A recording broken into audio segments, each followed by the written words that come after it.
The WWE Superstar Drew McIntyre has spent 17 years asking the sports entertainment giant to bring a big event to his home country. And it's finally happening on Saturday. Glasgow's Hydro will host Clash at the Castle in front of 14,000 wrestling fans who will see their idol take part in a World Heavyweight Championship match. Ahead of the big night, Drew dropped into the Scotland Tonight studio. We'll hear from him in just a few moments. First, let's see the man in action. McIntyre just catching Ricochet in midair, driving him into the turnbuckle and tossing him across the ring. More. Uso is momentarily blinded. Claymore from McIntyre. And I fear, Wade, that the Drew McIntyre Revenge Tour is far from over. And there we've just seen you in action, Drew. Thanks so much for joining us. You're a big star in WWE. How did you get to where you are now? A very long journey. Being in WWE is my lifelong dream. It's all I ever wanted to do. I've been dreaming about it since I was 5, 6 years old, since I first saw WWE on television. Obviously no one believed me because coming from Scotland, really that's an American thing. What makes you think you're going to go and do that, focus on something, more attainable? But I was so determined, so focused. I put everything into it. I stayed in school the whole time. I always say, kids, stick in school. I went to university, Glasgow, Caledonian. I studied criminology, but on my spare time, I was putting all my focus into the dream. And in my last year of uni, I was signed directly to WWE at 21 years old. And what was it about it that captured your imagination so? Just the larger-than-life superstars that I was seeing on the screen, just the spectacle of it all. I was just mesmerised by the characters on the screen. They jumped off the screen to me. And some of the superstars, like Bret the Hitman Hart was my favourite as a kid. As a kid, you love story time. I loved my books. I loved my, my Disney and whatever. And the way certain wrestlers presented themselves in the ring and the stories they told were captivating even in my childlike mind. It's easier to articulate now, being older, being in the industry for so long, but their stories through their physical actions in the ring really caught my attention, and I knew that's what I'm going to do one day. And what is the appeal of WWE? Because millions of people follow it, don't they? There's just something for everybody. It's just such a smorgasbord of characters across the board. We're PG-rated products, so everybody can watch it, and the athleticism is off the chart. Some of the things our athletes can do today. We get some giants. We've got guys that are great technical wrestlers, but everything is like a live action soap opera, I guess. We've got our crazy storylines and the likes, but we're the stuntmen. We're doing everything in real time. We have to listen to our audience and adapt on the fly and change things. So there might be something on a piece of paper that says this might be the plan, but we got to go out there, listen to our crowd, and they tell us this isn't working, so we have to be able to go this way and this way. And it's just emotion. That's what it's all about. And seeing it just grow as big as it's got is incredible, because I signed in 2007 and I thought this company can't get any bigger. It's so huge. I'm so proud to be part of it. Fast forward 17 years, I got a bit of a funny accent, a bit of an American twang now to it. Everyone in Scotland likes to tell me. But now the company's signing billion-dollar deals left and right.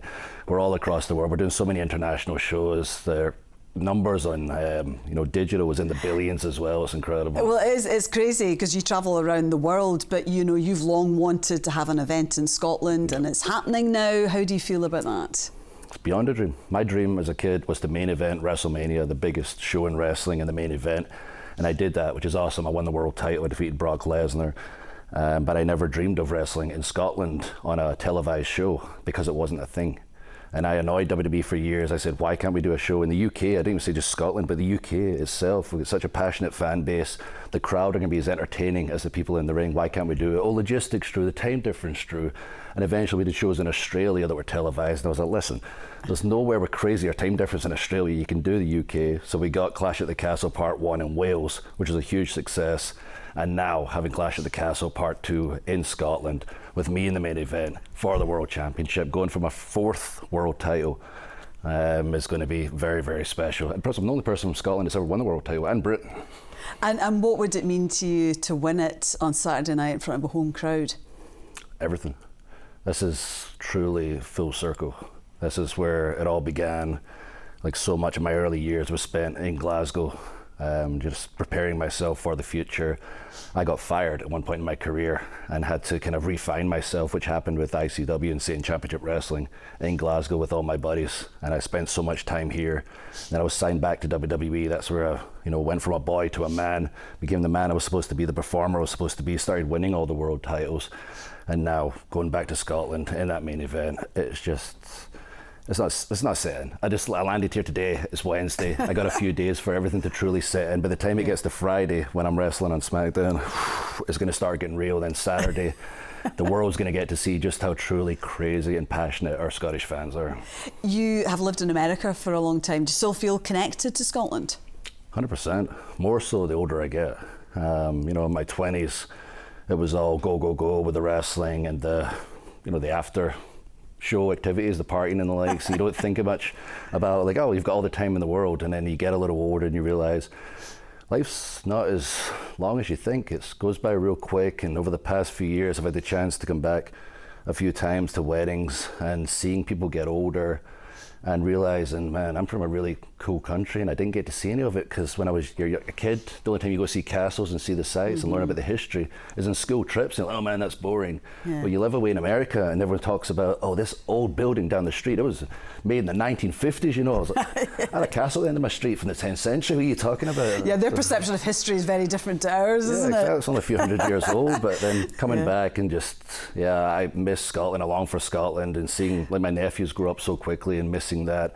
I just re-signed with WWE. Actually, that was a big part of my new deal, was building in time off so I can give it to my family and I can give it to my family in America, my wife and my family back home in Scotland. Oh, that's great. So, the big event is on Saturday night, but you're also wrestling on Friday night, was when Scotland is playing Germany. Yes. Oh my goodness, the timing, what are you going to do? Some genius booked that at the same time. But no, it's a huge weekend for Scotland in general. For me, I will be checking out on my phone backstage. I'm wrestling Sheamus in a non-televised match, and thankfully, like the tickets, I don't think there's a few tickets left. Grab them if you can. Yeah. But it's basically sold out both nights. It's going to be sold out when the time comes. I think everyone will be kind of glancing at their phone while enjoying the show at the same time. Yeah. And then hopefully it'll be special for the live fans that are there because it won't be on TV. I'll have a little moment on the microphone after to set up the show the next day, and hopefully we'll all be chanting and cheering for Scotland's victory. Absolutely. Hopefully you'll be able to announce that we've won. Yes, we won. We beat Germany. Yeah, absolutely. Oh well, good luck this weekend, and thank you so much for joining us, Drew. Oh, thank you for having me.